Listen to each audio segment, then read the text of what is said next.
Hi there, my name is Jay with buymoto.com, your #1 source for motorcycle parts and accessories. Today we're going to talk about track preparation, in particular the things that you need to do to your motorcycle to get it ready for the track. And what I'm going to start with is the things that you actually have to do to the bike physically to prep it for track.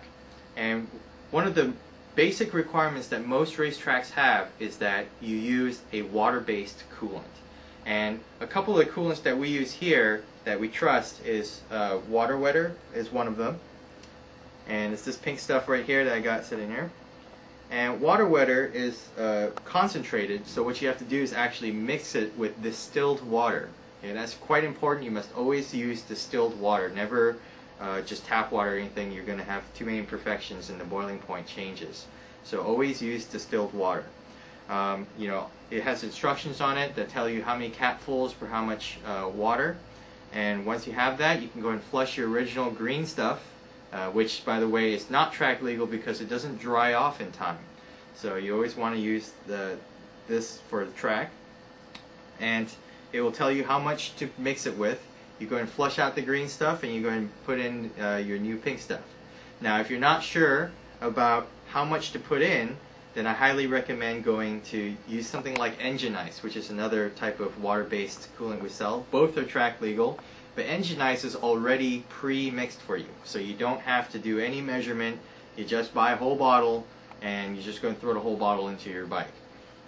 Same thing, you do have to flush out your original coolant before putting this stuff in. Engine Ice costs a little more, but you gain the convenience of not having to do any kind of mixing. The next thing that is pretty critical if you are a racer is you'll need to safety wire your motorcycle. And one of the things that need to be safety wired would be your oil filter. So I'm going to go ahead and show you guys the oil filter right here. First I'm going to put it to the top.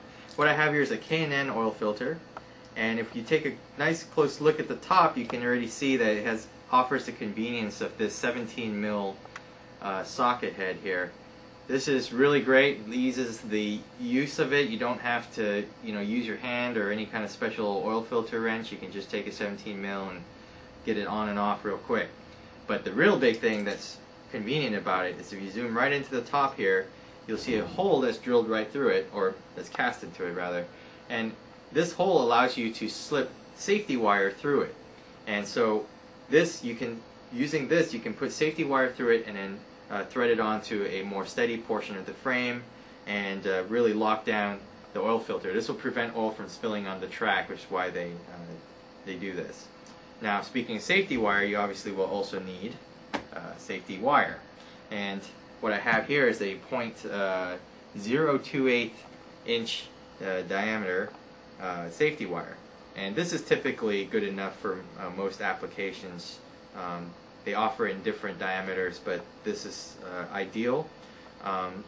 What I have here is comes in a kind of a 1 pound weight of material, and but you will need safety wire, and also make sure you bring this with you just in case you need to safety wire some more. Tech inspectors may always point out portions of your bike that they expect to be safety wired.